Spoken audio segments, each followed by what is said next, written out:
In this video, pag-uusapan naman natin ay paano ka makapag-create ng membership group and magkakaroon ng restriction sa access dun sa content na ginawa mo.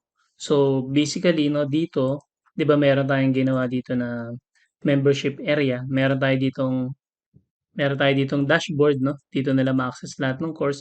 And then, meron din tayong ginawa na ah, naka per ano siya, per course, no? So, ito yung course 1 and ito yung sa course 2 naman. Okay, so ngayon ay papaano tayo magbibigay ng restriction dun sa access. So, una kailangan natin mag-create ng membership group. So, punta tayo dito sa contacts and then kiklik mo yung dito sa baba nito, no? May makikita ka diyan na add group.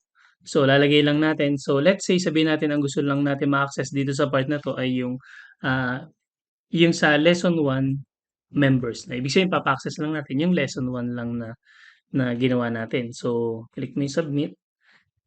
Ayan. So, ta's click natin 'to. Then ki-click naman natin yung show group settings and then yung mga member na 'yan ay alin yung puwede nilang i-access. So, membership area course 1 kung ano yung, pinangalan mo dun 'no, sa ginawa mong group and then course 1. Okey, ta's click mo yung, save. And then gagawa ulit tayo ng bago, lesson 2 members.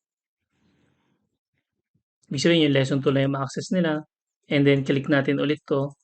Punta tayo ulit dun sa membership area 1, ano yung gusto nating ipa-access, and then save. And then after niyan ay may isa pa 'no, yung sa ano naman, sa, dashboard. So, sabihin natin dashboard members. Ibig sabihin ng dashboard members, yun yung ma-access niya lahat 'no, kasi nasa isang page lang lahat nung, course. So, ayan, click natin 'to. Ayan, yung dashboard yung ma-access niya. Okay, so ngayon papaano naman tayo magbibigay ng restriction pagdating naman dun sa, builder 'no, pagdating dun sa website. So, click natin 'tong builder and then click lang natin 'tong ano, yung members area kung nasaan yung mga courses and then click 'tong ano, 'tong, settings, then click show settings and then you have to make sure na nandun siya sa tamang ano, tamang group and then instead na public lalagay natin members only. Yan. So, members only ta's click mo yung kung ano yung gusto mo ipa-access dun sa ano na yun, dun sa part na yun. So, dun sa example natin, lesson 1 members. Ayan, ta's click save and then same procedure lang din pagdating dito. Click mo lang ulit 'to, members only, ayan, lesson 2 and then save.